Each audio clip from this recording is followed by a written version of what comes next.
Friends, welcome to my YouTube channel Be the Catalyst. Solidarity, United We Stand. Please subscribe this channel. Be the Catalyst 111. तो productivity का एक episode हमने कर लिया था। आज सेकंड एपिसोड में इन्फोसिस फाउंडर नारायण मूर्ति ने जो एडवाइस की थी 70 hours work in a week, उसी के डिस्कशन में आगे बढ़ते हैं। तो Infosys founder Narayana Murthy advocated longer work hours for India's youth. He argued that India's work productivity is one of the lowest in the world.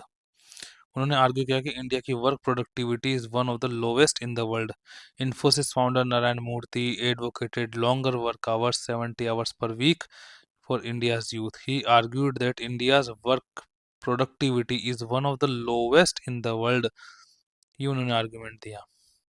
The inability to productively employ educated youth is a top-down failure because of subpar mass education and lack of jobs.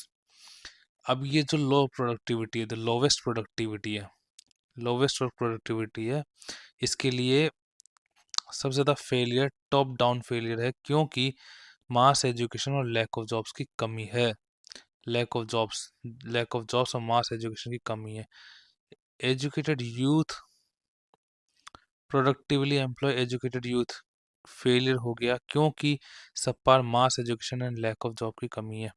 The most visible avenue of employment for our youth is gig work. Most visible avenue of employment youth के लिए आज जो सबसे बड़ी opportunity नजर आ रही है employment में, वो है gig work. Being gig workers, जैसे ड्राइविंग ए टैक्सी और delivering a package like Ola, Uber, Zomato, Swiggy, ये सब गिग वर्कर्स है. Okay. Even aside from the issue of fair compensation, these jobs lack learning potential and growth prospects. अब gig worker में क्या है सबसे बड़ी problem? Lack of learning potential. Growth prospects भी लैक होता है, यहाँ पे कोई ग्रोथ प्रोस्पेक्टस नजर नहीं आ रहा है. फेयर कंपनसेशन भी एक इश्यू है. गिग वर्कर्स यूथ के पास इस टाइम जो एवेन्यू ऑफ एम्प्लॉयमेंट नजर आता है वो है गिग वर्क. और गिग वर्क में शामिल है ड्राइविंग अ टैक्सी और डिलीवरिंग ए पैकेज. अब गिग वर्क में सबसे बड़ी कमी क्या है कि इश्यू ऑफ फेयर कंपनसेशन तो है ही, साथ में lack of learning potential and growth prospects. Okay. Instead the defining characteristics of tech platform driving gig economic jobs are. Characteristics of tech platform driving gig economy jobs. Gig economy में क्या है? एक तो फंजिबिलिटी. फंगिबिलिटी का मतलब है कि replaceable by another identical item, mutually interchangeable. ये सबसे बड़ी प्रॉब्लम है, चैलेंजेस है. गिग वर्कर के चैलेंजेस क्या क्या? एक तो फंगिबिलिटी. फंगिबिलिटी का मतलब है replaceable by another identical item, mutually interchangeable. जैसे जोमेटो और Swiggy. Zomato gig worker, Swiggy gig worker, और ये फंगिबिलिटी यहाँ पे problem. Repeatability and atomization. Repeatability तो है ही, लेकिन एटमाइजेशन भी है. एटमाइजेशन का मतलब होता है implement a segmentation plan that focuses on very small market segment down to the level of the individual. very small market segment में एटमाइजेशन, जैसे कि कोई भी सिस्टम है, सिस्टम में एक बॉडी है, बॉडी कई पार्टिकल से बनी होती है. Smallest particle that can not be break down, that is called atom. तो एटमाइजेशन ब्रेक डाउन ऑफ. तो atomization means implement of segmentation plan that focus on very small market segment. Market segment very small मतलब market segment जैसे colony, colony में एक घर, तो एक घर भी एक सेगमेंट है. इतना at the level of the individual, इतना लिमिटेड मार्केट सेक्टर में एटमाइजेशन हो रखा है गिग वर्कर्स के लिए, making it impossible for anyone performing these roles to rise in the organization irrespective of performance or capability. Performance और capability के अलावा कोई तरीका नहीं है जिसमें अपने रोल को राइज कर पाए. तो ये बहुत बड़ा चैलेंज गिग वर्कर्स के लिए. अब जो एक सिनारियो बनता है वो यहाँ पे क्या है, देखिए. A small segment of India is booming. जो India is developing, India is growing, India is shining है, वो एक स्मॉल सेगमेंट है। Small segment of India is booming. Reports show how the benefit of growth are being concerned by the top 10%, resulting in the rich getting richer and the poor poorer. India की जो growth report है, economy report है, GDP report है, market segment report है, ये सब बताती है कि जो इंडिया ग्रोथ कर रहा है वो टॉप 10% की वजह से ग्रोथ कर रहा है। जो ग्रोवर्स है वो टॉप 10% है, resulting the rich getting richer. और टॉप 10% तो ऑलरेडी जो टॉप 10 है वो रिच तो है ही, और ग्रो कर रहे हैं वही लोग। तो जो टॉप 10% है वो रिच बिकम रिचर। और जब मनी यहाँ नीचे से ऊपर की ओर जा रहा है, रिच गेट्स रिचर, तो poor become poorer. In this context, an ordinary young person may not feel like an equal participant and stakeholder in the national progress. A poor become poorer, तो पुअर व्यक्ति के लिए तो survive करना ही मुश्किल हो पा रहा है, अब और ज़्यादा मुश्किल हो रहा है। तो ऐसे केस में उसको कोई फीलिंग ही नहीं आती कि वो नेशनल प्रोग्रेस में अपना पार्टिसिपेशन कर पा रहा है, क्योंकि उसके लिए तो सर्वाइवल का एक खतरा बहुत ज़्यादा बना हुआ है। Small segment of India is booming. जो टॉप 10% है they get richer and poorer become poorer. In this context, an young person, ordinary young person either unemployed or employed or gig worker. In all cases, he may not feel like an equal participant and stakeholder in the national progress. Thus, onus of equitable growth on those of us with power and platform before we exhort our young to work harder in the name of nation building. तो equitable growth का जो onus है, India की जो growing economy को और ज़्यादा grow कराना है, इंडिया की जो इमर्जिंग इकोनॉमी को और आगे लेके जाना है, डेवलप कराना है, इसके लिए ओनस ऑफ इक्विटेबल ग्रोथ, क्योंकि अभी जो सिचुएशन चल रही है उसमें top 10% become richer and poor becomes poorer.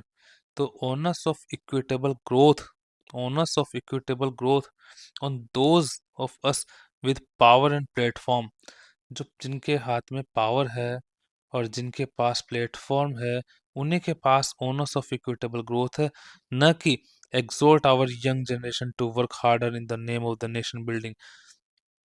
न कि क्या कहते हैं, जो लाइफ को सर्वाइव कर रहे हैं, ऑर्डिनरी सर्वाइवर्स है, उन्हें ज़्यादा से ज़्यादा काम करने के लिए बूस्ट करना या फोर्स करना, ताकि वो नेशन बिल्डिंग में अपना कंट्रीब्यूशन कर पाए। नहीं, owners of equitable growth on those which have power and have platform before before before we exhort our young to work harder in the name of nation building. It is rhetorical to exhort our youth to contribute to nation building if we don't empower them.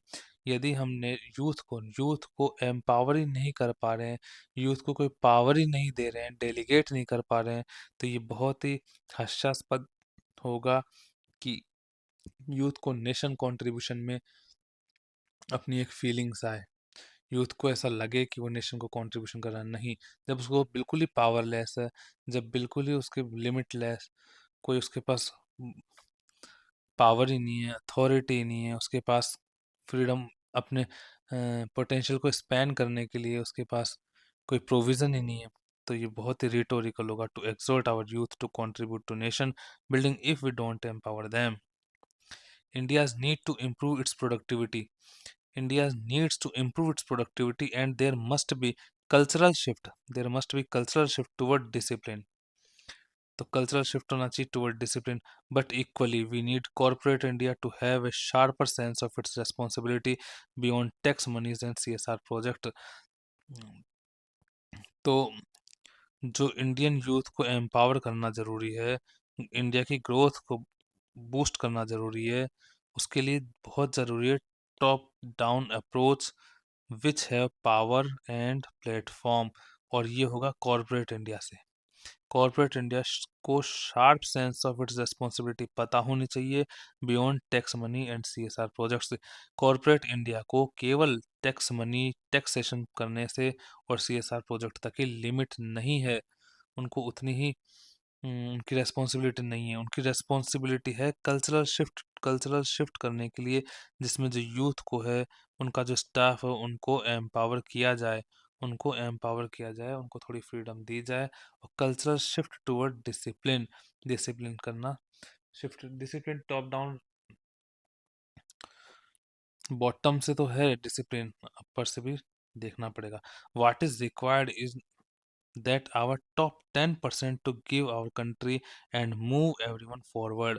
जो ये growth की बात कर रहे हैं Infosys founder Narayana मूर्ति, उनकी इस बात को प्रिवेल करने के लिए, उनकी इस बात को रियलिस्टिक बनाने के लिए, उनकी इस बात को प्लेटफॉर्म पर ड्रॉ करने के लिए, what is required, that top 10% which are very rich and booming and getting richer, okay, they have to give our country and move everyone forward because they have power and they have platform.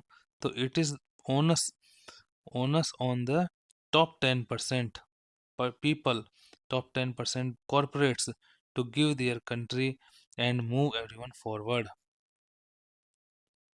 तब जाके नारायण मूर्ति जी की बात बिल्कुल सही हो पाएगी। Thank you. If you like, please follow me on my YouTube channel, Be the Catalyst 111। Thank you।